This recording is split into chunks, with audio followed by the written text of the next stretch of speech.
موسیٰ کاظم، موسیٰ کاظم، موسیٰ کاظم، موسیٰ کاظم، یا امام موسیٰ کاظم، نظر کرم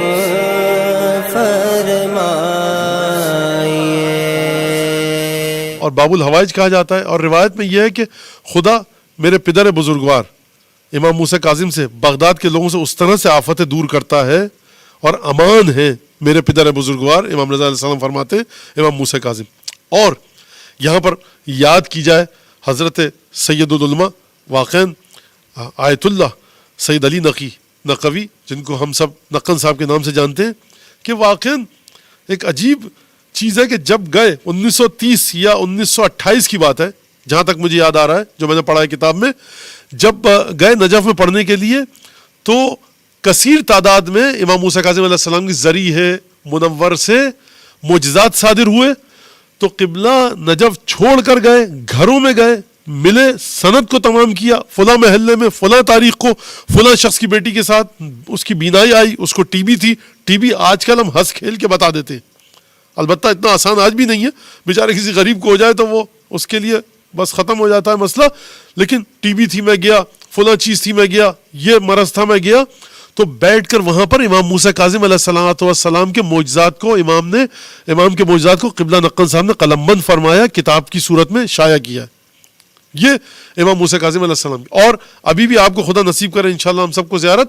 ابھی بھی اگر آپ جائیں گے باب المراد سے نکلے تو وہاں جو گرل لگی ہوئی ہے، یعنی بائیں ہاتھ پہ آپ کے سید رضی اور سید مرتضیٰ کا روضہ قبر ہے، تو وہاں پہ اگر آپ چلتے ہوئے جائیں تو وہاں پہ لوگوں نے کپڑے لگائے ہوئے ہوتے ہیں کہ میری بیٹی کو شفا ملی ہے، میرے بیٹے کو یہ شفا ملی ہو، تو وہ لکھتے ہیں وہاں پر.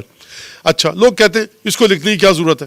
بھائی شکر گزاری کا طریقہ ہے، لوگوں کو پتہ لگے کہ ہمیں یہاں سے یہ چیز مل رہی ہے. تو ایک بات یہ کہ امام موسیٰ کاظم علیہ السلام باب الحوائج. اور یہاں پر بہت زیادہ مومنین پوچھتے ہیں تو میں وہ یہ بات بتا دوں کہ امام موسیٰ کاظم علیہ السلام سے ایک منت ہے مشکلات کے سلسلے میں. وہ منت یہ ہے کہ اچھا خدا مغفرت فرمائے، اگرچہ یہ آغا بہجت نے کہی تھی جس کو اس شخص نے مجھے بتائی تھی، اور آغا کا یہ کہنا تھا کہ ان کی اجازت سے یہ کام کرو. اب اس میں کیا ہے، بعض دفعہ انسان باتیں بتاتے ہوئے ڈرتا ہے کہ لوگ کہیں گے کیوں آغا بہجت کی اجازت کیوں چاہیے اس میں. تو اب ظاہر سی بات ہے کہ جس کو یقین نہیں ہے وہ یہ کام نہ کرے. تو لیکن بہرحال اب وہ چلے گئے تو یہ ان کے جو شاگرد تھے جو لوگ بتاتے ہیں یہ باتیں، انہوں نے اس طرح سے بات بتائی کہ وہ کہتے ہیں کہ کوئی مشکل ہو تو آپ 7 کاظمی سادات، 7 یعنی 7 یا 77 یا 777 یا 7777، یعنی کاظمی سادات کی تعداد کو اپنی نظر میں رکھیے کہ جس کی تعداد صرف 7 ہو یا 77 ہو، یعنی 7 کا ہندسہ ہے. 7ویں امام تھے، صرف 7، یعنی آپ چاہتے ہیں میں کاظمی سادات کو کھانا کھلاؤں. کتنے کاظمی سادات؟ 7 یا 77، 777، 7777. آپ چاہتے ہیں کاظمی سادات کے لیے نظر کر رہا ہوں کہ میں ہر ایک کو پیسے دوں، تو 7 کاظمی سادات، 77، 777 یا 7777 یا 77777، صرف 7 کا. ہر ایک کو میں کچھ پیسے دوں گا. کتنے پیسے؟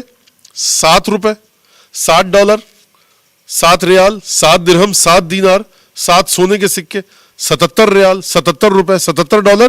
یعنی جو کاظمی تعداد کی تعداد ہے وہ بھی 7 ہو صرف، اور جو چیز آپ دینا چاہ رہے ہیں ہر کاظمی سید کو وہ 7 کے اوپر مشتمل ہو. تو یہ کہ جب میرا یہ کام ہو جائے گا تو میں انشاءاللہ تعالی، اور یہ میں بعض لوگوں سے مل چکا ہوں جو ہمارے یہاں پاکستان میں دیہی علاقوں میں ہمارے بعض کراچی کے جاننے والے گئے اور انہوں نے جا کر کاظمی سادات کا پورا گاؤں تھا وہاں پر انہوں نے کافی خدمت انجام دی.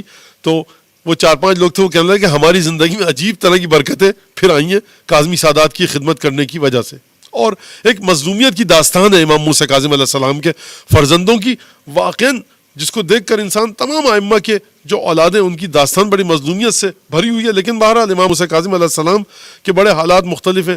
جو مظلومیت کا عالم امام موسیٰ کاظم علیہ السلام کی صاحبزادیوں کے ساتھ گزرا اور جو سیدانیاں تھیں ہماری، تو یہ اس وجہ سے شاید پروردگار عالم نے، پروردگار جانتا ہے، امام زمانہ جانتے ہیں کیوں یہ امام موسیٰ کاظم علیہ السلام کی نظر میں کیوں اتنا زیادہ ایک اثر اور تاثیر رکھی ہے.